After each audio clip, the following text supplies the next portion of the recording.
Simple as that. So, brethren, when they say give yourself to God, the Bible said, seek me in your youth. He's not saying become a pastor. He's not saying become one or the other. He's saying that allow me find the expression through you so that this world can be a better place. Can be a better place. Allow me find the expression through you.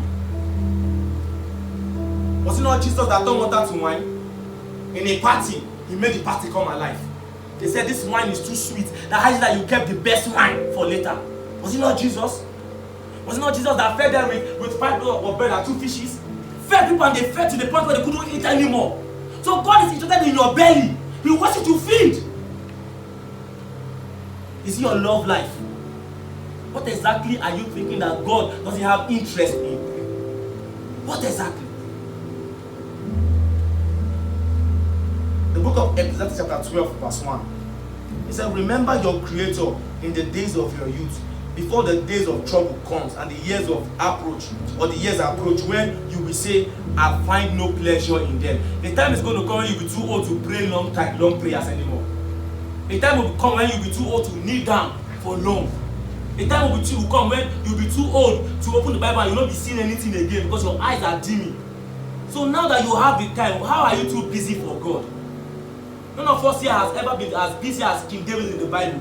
But King David spent time reading the laws of Moses, reading the laws of the Lord. Never give up on it. He was a busy king fighting wars, but he always had time for the word. Even when he came back from war and he took his family, he still went to inquire of the Lord. He didn't just cry. He went back to the very thing that has been helping him to succeed ever since. How is it that we have become too busy for God? Too busy for God, that God will be waiting on you and you will never come.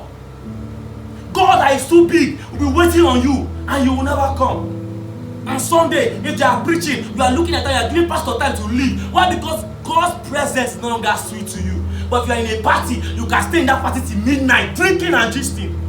And you come and stand, I love you forever. Love is practical. Love is not mouth, it's not theory. It's not theory. Your friend comes, you sit down and you can gist about your life. But when God said open the scripture, you start yawning and you love God. Pray, you cannot pray and you love God. But if you should text your babe or your boyfriend for hours, you can do it and you will laugh. But God is saying, text me, let's laugh. You can't. What is prayer? Prayer is communion to you and God. The same way I'm gisting with you. It's the same way. I remember what Pastor Dan said when he came here. He said he took a chair. He told God, God, sit down. And he sat down and he began to talk with God. And he said he saw results. Why? Because he came to a point where prayer became communion and fellowship. It wasn't shouting. He spoke and God spoke back. Brethren, do you want to know if you love God? Put God side by side with every other of your relationship. You will know if truly you have time for God. If truly, because a true lover, many of you are married and many of you have relationship.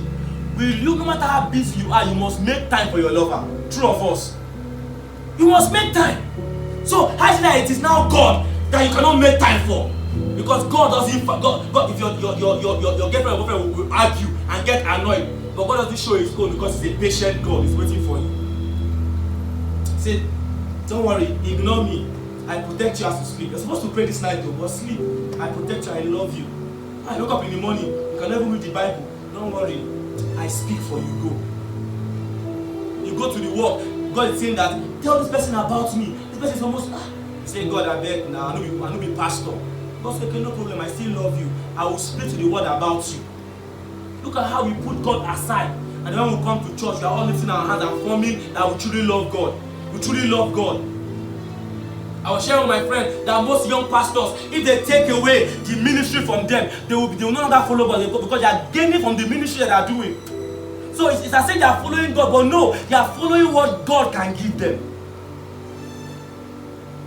Say, seek first the kingdom of God. Every other thing, very, very will follow you. But let the kingdom be what you are seeking. Let's be what you are seeking. We have